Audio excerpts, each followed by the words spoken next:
최근 전준희가 민주시민들의 분노를 무릅쓰고 강행했던 선호투표제와 청년 최고위원제가 결국 최고위를 넘지 못하고 자초되는 모양새입니다.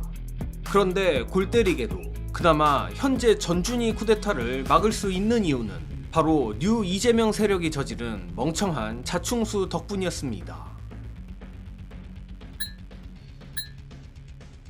지난 9일 민주당 전준희는 극심한 당헌 당규 위반 논란에도 불구하고 당대표 선거 선호투표제와 청년 최고위원 별도 선출 안건을 강행하기로 결정했습니다.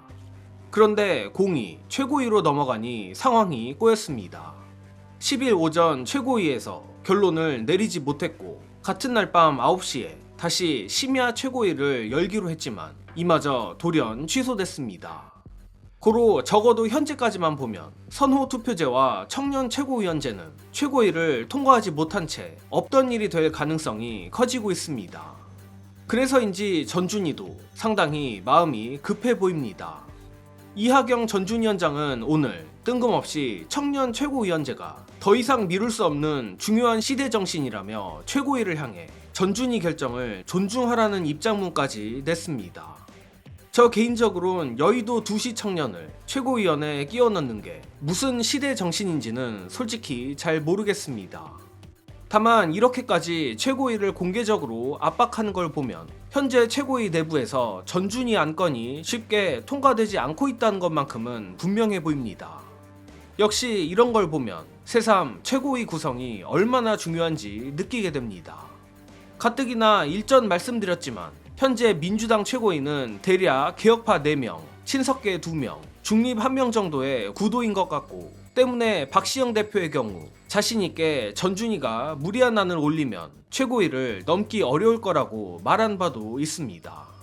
그런데 민주당이 지금 개혁파 우위에 최고위를 갖게 된 건 솔직히 운이 좋았다고밖에 표현하기 어렵습니다. 아니, 좀 더 직설적으로 말하면 뉴 이재명 세력의 자충수 덕분입니다. 예컨대 지금 보면 놀랍지만 최초 선출직 최고위원은 득표순으로 김민석, 전현희, 한준호, 김병주, 이현주 의원이었습니다. 그런데 현재 이 5명 가운데 최고위에 남아있는 사람은 단 한 명도 없습니다. 일단 김민석 의원은 정권교체 이후 국무총리가 됐으니 논외로 친다 해도 전현희, 한준호, 김병주 의원은 지방선거에 출마하기 위해 최고위원직을 던졌습니다. 이에 대해서도 할 말은 많지만 최대한 절제해서 말씀드리자면 당시 이들은 이른바 뉴 이재명 세력의 지지를 등에 업고 명심 마케팅을 통해 지방선거를 치르려 했다는 평가를 받았던 인물들입니다. 그리고 이후 결과는 다들 아시다시피 이들은 뉴 이재명 묻은 대가를 톡톡히 치렀습니다. 물론 정치인이 지방선거에 출마하고 지자체장이 되려는 것 자체는 비판할 일이 아닙니다. 정치인이 행정 경험을 쌓고 싶어 하는 건 자연스러운 욕망이며 더욱이 이재명 대통령 역시 유능한 행정가 경력을 발판 삼아 대통령까지 올라갔습니다.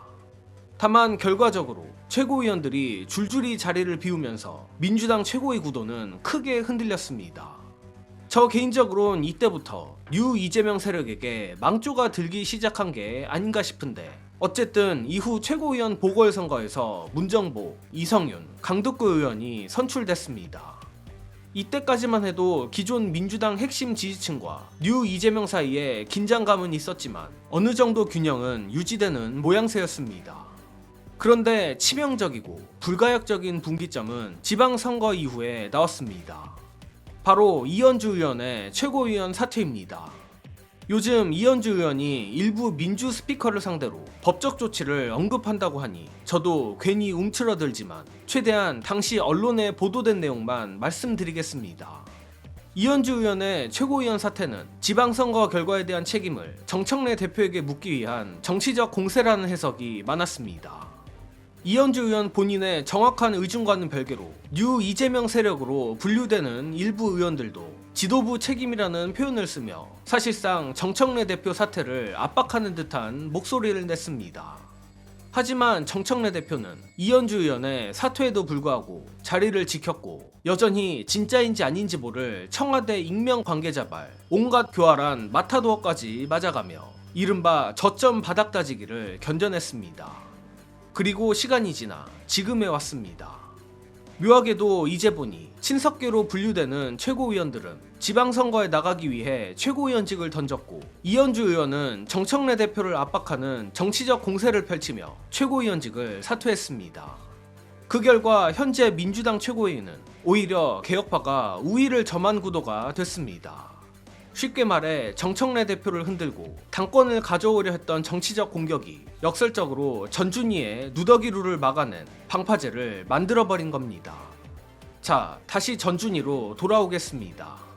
현재 공치모 의원들이 주축이 된 전준희는 자신들이 만든 업보를 제대로 막고 있다고 봅니다. 물론 공치모, 친석계, 뉴 이재명 세력이 완전히 같은 집단이라는 뜻은 아닙니다.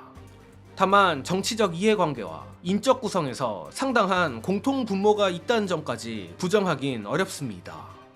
심지어 이현주 의원은 본인 스스로 뉴 이재명이라 자칭한 바 있습니다. 결국 현재 개혁파 우위의 최고위는 뉴 이재명 세력이 과거에 저지른 자충수가 만든 결과라 봐도 과언이 아닙니다. 하지만 아직 안심할 단계는 아니며 전준희의 전당대회 쿠데타는 완전히 끝나지 않았습니다. 저들은 마치 검찰처럼 개혁파 진영의 약한 고리부터 공격하려 할 겁니다.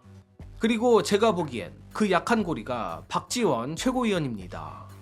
물론 박지원 최고위원은 변호사 출신인 만큼 선호 투표제와 청년 최고위원 별도 선출이 당헌 당규상 얼마나 심각한 문제인지 모를 사람이 아닙니다. 또 그래서인지 실제로 현재까지는 반대하는 쪽으로 알려져 있습니다.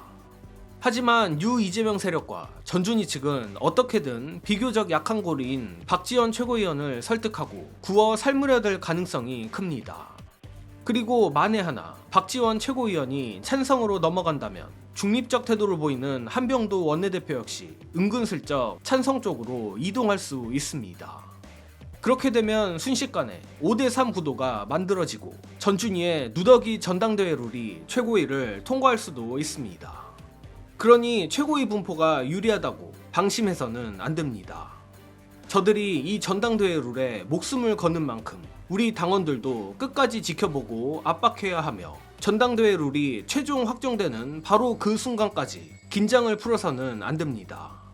마침 말이 나와서 말이지만 그렇다면 전준희는 왜 이렇게까지 선호투표제에 집착하느냐? 다들 같은 생각이시겠지만 결국 원하는 후보를 당선시키기 위한 것이라고 생각합니다. 특정 후보에게 유리한 룰을 만들고 그 룰을 당헌 당규보다 위에 세우고 당원의 선택까지 자신들이 설계하려는 것 아닌가 하는 의심을 지우기 어렵습니다.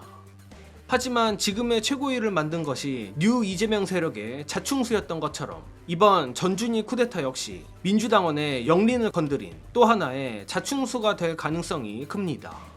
민주당원들은 자신들의 표를 장난감처럼 다루는 걸 가장 싫어합니다. 1인 1표 당원 주권을 훼손하고 선거 직전에 룰을 바꾸고 청년이라는 이름으로 누군가를 낙하산 태우려 한다면 반드시 반발합니다. 그래서 지금 필요한 건 포기가 아니라 끝까지 감시하는 겁니다. 끝으로 이와 관련한 2분 뉴스 김대호 기자의 분석 영상 안내드리면서 이번 소식은 여기서 마칩니다. 시청해주신 여러분 감사합니다. 제가 느끼기에는 왜 이런 사단이 났을까 좀 살펴보면 지금 사실 7월달 여론조사를 전부 다 살펴봤는데 어제 김민석 후보가 정청래 후보보다 앞서는 여론조사가 거의 90%예요. 차이도 꽤 나요. 그런데 선호투표제라는 거를 하게 되면 최종 2인이 남잖아요. 그러면 이제 김민석, 정청래 그리고 송영길 후보가 이제 3위일 텐데 그럼 송영길 후보를 찍었던 사람이 2순위로 김민석을 찍었을까 정청래를 찍었을까를 보면 저는 90%가 거의 가까이 김민석 후보로 갈 거라고 봐요. 그러니까 사실은 정청래 후보의 숨통을 끊기 위한 확실한 한 방을 보험장치로 준비하는 거라고 저는 느껴지거든요. 지금 살펴보면 전준희도 그렇고 최고위원을 출마하겠다는 당사자들과 초선들 중심이 돼가지고 민주당에서 당대표와 최고위원을 출마하는 막중한 그러한 자리를 기본적인 당원 당규 위배되는지 아는지도 모르는 상황, 그 정도로 엉망인 상황이잖아요. 그래서 이런 상황을 보면서 민주당에 어른이 없다라는 이 말들이 이해가 가요. 과연 지금 이해찬 총리님이 살아계셨으면 지금과 같은 이런 난장판이 될 수 있었을까요? 저는 불가능했다고 봅니다. 이거는 조금 민주당이 어떤 방법을 선택하고 할지는 모르겠지만 반성을 좀 많이 해야 될 것 같아요.